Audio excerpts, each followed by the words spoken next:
Hello everyone. आज है 4 जून और इस सेशन में द हिंदू एडिटोरियल का वोकेबलरी कवर करते हैं। तो चलिए सेशन स्टार्ट करते हैं। जल्दी से वीडियो को लाइक कर दीजिए और चैनल पे नए हैं तो जल्दी से चैनल को सब्सक्राइब कर लीजिए। वीडियो अंत तक जरूर देखिएगा। अगर आप किसी भी कम्पिटेटिव एग्जाम का तैयारी कर रहे हैं तो वीडियो आपके लिए काफ़ी ज़्यादा हेल्पफुल रहेगी। तो जल्दी से पेन पेपर लेके बैठ जाइए और जो भी वर्ड कवर कराया जाएगा और साथ में एक्स्ट्रा जो भी चीज़ें बताई जाएगी उसे नोट भी करते रहिएगा, क्योंकि ये सारे इंपॉर्टेंट चीज़ होते हैं। तो चलिए देखते हैं वर्ड। फर्स्ट वर्ड है डेडिकेटेड। अगर डेडिकेटेड की बात करें तो यहाँ पे एक एडजेक्टिव की तरह काम कर रहा है। वर्ड के साथ साथ हम लोग क्या देखें, उसका पार्ट्स ऑफ स्पीच, क्योंकि बहुत सारा एग्जाम है जिसमें डायरेक्टली पार्ट्स ऑफ स्पीच से क्वेश्चन बन जाता है। तो आप शुरू से ही जब देखते रहेंगे पार्ट्स ऑफ स्पीच कैसे पहचानना है, कौन सा पार्ट्स ऑफ स्पीच है, कौन सा मतलब नाउन कौन सा है हो गया, कौन सा एडजेक्टिव हो गया, तो आने वाले टाइम में आपको दिक्कत नहीं होगा। ठीक है, तो आई होप आपको समझ में आ गया होगा कि ये पार्ट्स ऑफ स्पीच साथ में करना क्यों ज़रूरी है। तो चलिए देखते हैं इसके मीनिंग को। अगर इसके मीनिंग की बात करें तो इसका मीनिंग होता है डिवोटेड टू ए टास्क और पर्पस। कोई चीज़ जो डिवोट हो रहा है किसी टास्क या पर्पस को, उसको बोलते हैं डेडिकेटेड। क्या बोलते हैं? डेडिकेटेड। अगर इसके हिंदी मीनिंग की बात करें तो क्या होता है? समर्पित। जैसे आप देखते होंगे कि लोग क्या करते हैं, जैसे कोई गाना गाता है तो बोलता है कि ये गाना मैं इनको डेडिकेट कर रहा हूँ। ठीक है, डेडिकेट यानी कि उनको समर्पित कर रहा है। सिनोनिम्स की बात करूँ तो कमिटेड हो जाएगा, डिवोटेड हो जाएगा, स्टॉन्च हो जाएगा या फिर स्टालवार्ट। ये सारे क्या हो जाएंगे? सिनोनिम्स हो जाएंगे। ठीक है, तो वर्ड क्या हो गया? डेडिकेटेड, जो कि एडजेक्टिव की तरह काम कर रहा है, जिसका मीनिंग होता है डिवोटेड टू ए टास्क और पर्पस, यानी कि कोई चीज़ जो डिवोट हो यानी कि समर्पित हो किसी के लिए। कमिटेड, डिवोटेड, स्टॉन्च या फिर स्टालवार्ट, ये सारे सिनोनिम्स हो जाएंगे। जैसे आप यहाँ पे देख सकते हैं, पिक्चर भी रेलिवेंट लगा देते हैं ताकि आप वर्ड को इजिली आइडेंटिफाई कर सकें। तो चलिए बढ़ते हैं नेक्स्ट वर्ड की तरफ। नेक्स्ट वर्ड की बात करें तो नेक्स्ट वर्ड है मैंडेट। मैंडेट यहाँ पे एक नाउन की तरह काम कर रहा है, जिसका मीनिंग होता है the power that is officially given to a group of people to do something specially after they have won an election. यानी कि देखिए, मैंडेट मतलब होता है कि वो पावर जो किसी को ऑफिशियली दिया जाता है, चाहे वो कोई बंदा हो या कोई ग्रुप के लोग हो, जब वो क्या होते हैं, इलेक्शन जीत जाते हैं तब। यानी कि वो जब इलेक्शन जीतते हैं उसके बाद उन्हें जो ऑफिशियली पावर दिया जाता है उसको मैंडेट बोलते हैं, यानी कि अधिदेश। इसका हिंदी मीनिंग क्या हो जाएगा? अधिदेश हो जाएगा। अगर सिनोनिम्स की बात करें तो इंस्ट्रक्शन, डायरेक्टिव, डायरेक्शन या फिर डिक्री, ये सारे क्या हो जाएंगे? इसके सिनोनिम्स हो जाएंगे। ठीक है, ये सब क्या हो जाएंगे? सिनोनिम्स हो जाएंगे। या फिर आप एक और भी वर्ड सुनेंगे मैंडेटरी, जिसका मतलब क्या होता है? ये कोई मतलब किसी को आदेश दिया जाता है कि आप ये काम कीजिए। जैसे जब लॉकडाउन लगा तो सब मास्क लगाना सब किसी के लिए मैंडेटरी कर दिया गया था गवर्नमेंट द्वारा। ठीक है, क्या क्या कर दिया गया था? मैंडेटरी कर दिया गया था। ठीक है, जैसे कि आप यहाँ पे देख सकते हैं पिक्चर में भी, तो पिक्चर हम रिलेवेंट लगाते हैं ताकि आप वर्ड को इजीली आइडेंटिफाई करके याद कर पाए। तो चलिए बढ़ते हैं नेक्स्ट वर्ड की तरफ। नेक्स्ट वर्ड है इनऑगरल। इनऑगरल की बात करें तो एक एडजेक्टिव की तरह काम कर रहा है, जिसका मीनिंग होता है बिगिन और इंट्रोड्यूस ए सिस्टम, पॉलिसी और पीरियड।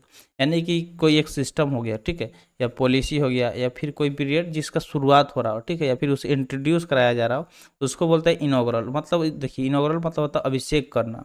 अभिषेक करना या उद्घाटन करना भी बोल सकते हैं इसका हिंदी मीनिंग। अगर इसके सिनोनिम्स की बात करें तो इसका सिनोनिम्स इनिशिएट हो जाएगा, बिगिन हो जाएगा, स्टार्ट हो जाएगा या फिर इंस्टीट्यूट हो जाएगा। तो ये सारे क्या हो जाएंगे? सिनोनिम्स हो जाएंगे किसके? तो इनॉग्रल के, जिसका मीनिंग होता है किसी चीज़ का अभिषेक करना, उद्घाटन करना। जैसे अब इसको ऐसे याद रख सकते हैं कि गांव में क्या हुआ? हॉस्पिटल का इनॉग्रल किया गया, यानी कि गांव में हॉस्पिटल को इनॉग्रल किया गया। इस तरह भी इसको रिलेट करके भी याद रख सकते हैं। नेक्स्ट वर्ड की बात करें तो नेक्स्ट वर्ड है क्रिटिसाइज। क्रिटिसाइज की बात करें तो इसका ये एक वर्ब की तरह काम कर रहा है। क्या कर रहा है? एक वर्ब की तरह काम कर रहा है, जिसका मीनिंग होता है indicate the fault of someone और समथिंग इन ए डिसअप्रूविंग वे। यानी कि मान लीजिए कि कोई फॉल्ट कर रहा है, ठीक है, किसी से कोई गलती हो गया, तो उसको इंडिकेट करना। क्या करना? उसको इंडिकेट करना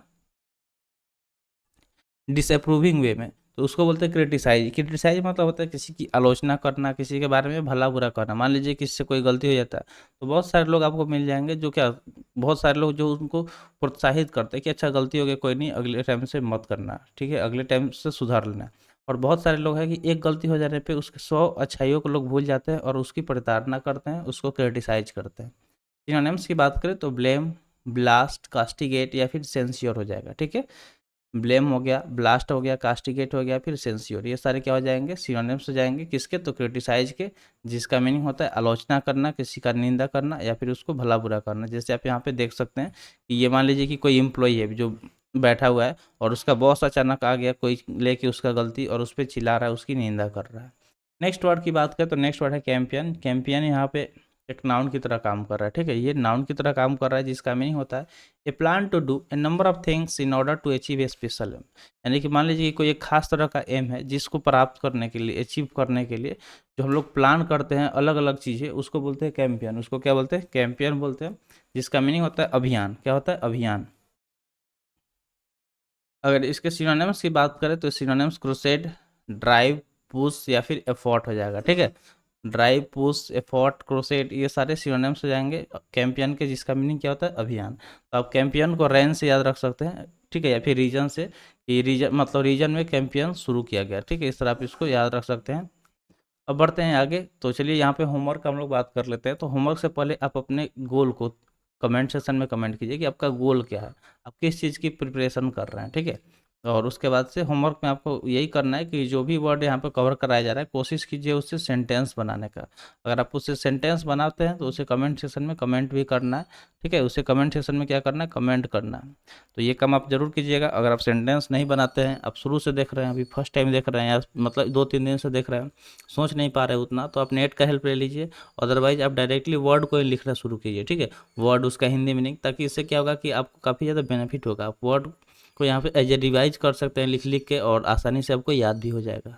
तो चलिए इतना काम करना है, फिर बढ़ते हैं आगे, देखते हैं नेक्स्ट वर्ड क्या है। नेक्स्ट वर्ड है डिस्क्रिमिनेट। क्या है? डिस्क्रिमिनेट। डिस्क्रिमिनेशन आप सुने होंगे, जिसका मीनिंग होता है भेदभाव करना, ठीक है। उसका ये वर्ब फॉर्म है, ठीक है। इसका मीनिंग होता है make an unjustice or prejudicial distinction in the treatment of different category of people, especially on the ground of ethnicity, sex, age और disability। यानी कि ethnicity के आधार पे, सेक्स, एज या फिर डिसेबिलिटी के आधार पे जो लोग एक दूसरे से क्या करते हैं? कैटेगराइज कर देते हैं, उसके साथ ट्रीटमेंट अलग अलग तरीके से करते हैं, यानी कि भेदभाव करते हैं, उसको डिस्क्रिमिनेट बोला जाता है। अभी भी अगर आप चले जाइए रूरल एरिया में तो वहाँ पे आपको ये चीज़ देखने को मिल जाएगा। अगर मतलब कास्ट के बेस पे कि वो छोटा कास्ट का है तो वो हमारे सामने बैठ नहीं सकता। इस तरह का बहुत सारा चीज़ पहले मतलब था, धीरे धीरे जैसे ये एजुकेशन फैला लोगों को पता चला कि ये क्या है, एक फंडामेंटल राइट है। इस पर आप फिर मूवी भी देख सकते हैं, एक मूवी है, ठीक है, आर्टिकल 15 मूवी आपको सजेस्ट कर दे रहा है। अगर आपके पास टाइम हो तो आप देख सकते हैं आर्टिकल 15, जिसमें इस पर बात किया गया है, ठीक है। तो आप इसे देख सकते हैं। तो डिस्क्रिमिनेट मतलब होता है किसी के साथ भेदभाव करना, ठीक है, भेदभाव करना। अगर सिनोनिम्स की हम बात करें तो बाइगोट्री, फेवरेटिज्म, हैटर्ड या फिर इनइक्विटी, ये सारे इसके सिनोनिम्स हो जाएंगे, ठीक है। ये सब क्या हो जाएंगे? सिनोनिम्स हो जाएंगे, जिसका मीनिंग क्या होता है? किसी के साथ भेदभाव करना, ठीक है। जैसे आप यहाँ पे देख सकते हैं कि यहाँ पे लाइन में मान लीजिए कि कोई दूसरा, मान लीजिए कि यहाँ पे कोई ऐसा आ गया जिसके मतलब जिसके साथ भेदभाव किया जा रहा है, चाहे वो एज हो, सेक्स हो या डिसेबिलिटी के आधार पे, तो उसको डिस्क्रिमिनेट बोल सकते हैं, ठीक है। क्या बोलेंगे? डिस्क्रिमिनेट। जैसे आप कुछ टाइम पहले हम लोग क्या बोलते थे, जो क्रिकेट मैच खेलते थे उसको हम लोग बैट्समैन बोलते थे, ठीक है, बैट्समैन बोलते थे। तो जब उसके बाद पता चला कि नहीं, यहाँ पे तो डिस्क्रिमिनेशन हो रहा है, क्योंकि लड़कियाँ भी क्रिकेट खेलती है, तो बैट्सवुमेन क्यों नहीं बोला जाता है, सिर्फ बैट्समैन ही क्यों यूज किया जाता है। तो इसके लिए, इस डिस्क्रिमिनेशन को हटाने के लिए सीधे बोर्ड ने क्या किया?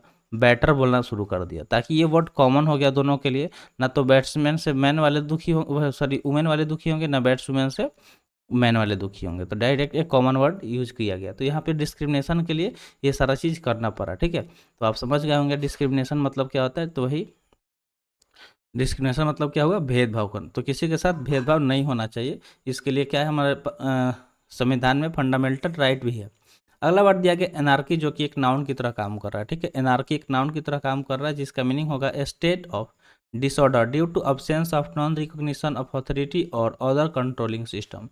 यानी कि मान लीजिए कि कोई ऐसा स्टेट जिसमें सारी चीज़ डिसऑर्डरली हो, यानी कि मतलब कोई भी चीज़ इतिर तितिर हो, इधर उधर हो, उसमें अब्सेंस हो यानी कि कमी हो, नॉन रिकॉग्निशन ऑफ अथॉरिटी यानी कि अथॉरिटी की कमी हो, और जो भी कंट्रोलिंग सिस्टम है जो ढंग से काम नहीं कर रहा है ही ना, उसको बोलते हैं एनार्की, यानी कि अराजकता। इसका हिंदी मीनिंग हो जाएगा। सिनोनिम्स की बात करें तो चाओस, कन्फ्यूजन, डिसऑर्डर या फिर डिसऑर्गेनाइजेशन, ये सारे सिनोनिम्स हो जाएंगे। चाओस, कन्फ्यूजन, डिसऑर्डर या फिर डिसऑर्गेनाइजेशन। यहाँ पे आप देख रहे होंगे कन्फ्यूजन हो गया चाहे डिसऑर्गेनाइजेशन, दोनों में क्या हो रहा है? आईओएन आ रहा है। तो आईओएन की हम बात करें तो ये क्या होता है? नाउन सफिक्स होता है। तो जब भी आपको वर्ड में दिखे लास्ट में आईओएन, तो वो नाउन की तरह काम करेगा। ये चीज़ आपको ध्यान में रखना है। और आप कमेंट सेक्शन में 2 और नाउन सफिक्स कमेंट कीजिए, ठीक है। अगर आपको पता है या फिर आप डेली देखते हैं क्लास, तो आप कमेंट सेक्शन में 2 नाउन सफिक्स को कमेंट कीजिए, ठीक है। नाउन सफिक्स को कमेंट करना है कि और क्या क्या नाउन सफिक्स होता है। तो आगे चलते हैं, अगला वर्ड है अटेंशन। देखिए यहाँ पे भी ION आ गया, जो कि नाउन की तरह काम कर रहा है, जिसका मीनिंग होता है नोटिस टेकन ऑफ समवन और समथिंग यानी कि किसी का ध्यान खींच लेना, ठीक है। अटेंशन मतलब होता है ध्यान, ठीक है। अटेंशन मतलब क्या होता है, ध्यान कर। अगर सिनोनिम्स की बात करें तो अवेयरनेस, नोटिस, ऑब्जर्वेशन या फिर कॉन्शियसनेस, ये सारे सिनोनिम्स हो जाएंगे। अवेयरनेस, नोटिस, ऑब्जर्वेशन या फिर कॉन्शियसनेस। तो चलिए एक और यहाँ पे आ गया है सफिक्स, जो कि नाउन सफिक्स है, NESS, ठीक है। तो जब भी वर्ड क्लास में NESS दिखे, वो वर्ड नाउन की तरह काम करेगा, ये आप ध्यान में रखिएगा। तो अटेंशन मतलब क्या होता है कि ध्यान देना। जैसे कोई बोलता है ना, पे अटेंशन प्लीज़, यानी कि प्लीज़ ध्यान दीजिए। अगर कोई जाता है भाषण देने या कुछ बोल रहा होता है उस टाइम, तो जल्दी से इसको नोट कर लीजिए। फिर बढ़ते हैं आगे। नेक्स्ट वर्ड दिया गया एपरेंट, जो कि एक एडजेक्टिव की तरह काम कर रहा है, जिसका मीनिंग होता है क्लियरली विजिबल और अंडरस्टूड, यानी कोई चीज़ जो क्लियरली दिख रहा हो या जो देख के समझ में आ रहा हो, जिस चीज़ को, उसे बोलते हैं एपरेंट। अपरेंट मतलब क्या होता है, स्पष्ट। जो चीज़ें स्पष्ट होती है, जिसमें कोई भी मतलब रफू चक्कर नहीं होता, घुमाव फिरा नहीं होता, उसको बोलते हैं एपरेंट, यानी कि जो साफ साफ सब चीज़ हो। सिनोनिम्स की बात करें तो पॉसिबल, प्रोबेबल, सपोज या फिर क्रेडिबल, ये सारे सिनोनिम्स हो जाएंगे, ठीक है। पॉसिबल, प्रोबेबल, सपोज या फिर क्रेडिबल, ये सारे क्या हो जाएंगे, सिनोनिम्स हो जाएंगे। जैसे आप देखते होंगे जो मतलब कांच लगा होता है गाड़ी के आगे, जैसे अगर आप 4 व्हीलर में बैठे हुए हैं, तो यहाँ पे जो स्टीयरिंग व्हील है, ठीक है, ये सीट हो गया, ड्राइविंग सीट हो गया, यहाँ पे एक सेकंड सीट हो गया, और यहाँ पे गियर बॉक्स वगैरह होता है। तो यहाँ पे जो कांच लगा होता है ना, ये वाला जो कांच, ठीक है, यहाँ सामने देखने के लिए, वो क्या होता है, एपारेंट होता है, यानी उसके हम लोग आर पार देख सकते हैं, उसके आर पार देख सकते हैं, तभी तो आगे का रास्ता हमें दिखाई देता है। तो उसको एपारेंट बोल सकते हैं, यानी कि वो क्या क्लियर है। ल्यूसिड भी बोल सकते हैं, एपारेंट भी बोल सकते हैं, बहुत सारे इसका सिनोनिम्स होता है। अगर आपको एक्स्ट्रा कोई भी सिनोनिम्स पता होगा तो कमेंट सेक्शन में जरूर बताइएगा। अगला वर्ड है रिडिक्यूल, जो कि एक वर्ब की तरह काम कर रहा है, जिसका मीनिंग होता है subject to contemptuous and dismissive language और बिहेवियर। तो रिडिक्यूलस का वर्ब फॉर्म है, जिसका मीनिंग होता है कि subject to contemptuous and dismissive language और बिहेवियर, यानी कि उपहास इसका हिंदी मीनिंग हो जाएगा, ठीक है। यानी यानी कि जो कि कोई है, उसका जो लैंग्वेज है वो क्या डिसमिसिव है, या फिर बिहेवियर भी बुरा व्यवहार जो कर रहा है, उसको उपहास बोलते हैं, ठीक है। सिनोनिम्स की बात करें तो डिराइड, मॉक, टॉन्ट, ये सारे सिनोनिम्स हो जाएंगे, ठीक है। डिराइड, मॉक, टॉन्ट, ये सारे सिनोनिम्स हो जाएंगे, ठीक है।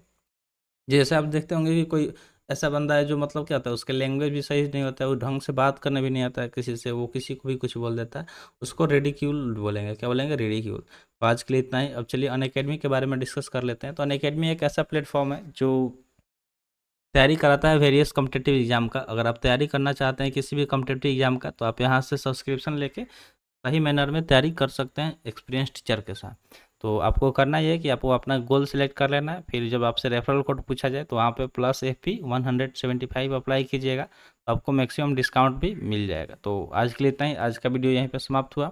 वीडियो कैसा लगा कमेंट सेक्शन में ज़रूर बताइएगा। मिलते हैं फिर अगले वीडियो में। Thanks for watching. जय हिंद।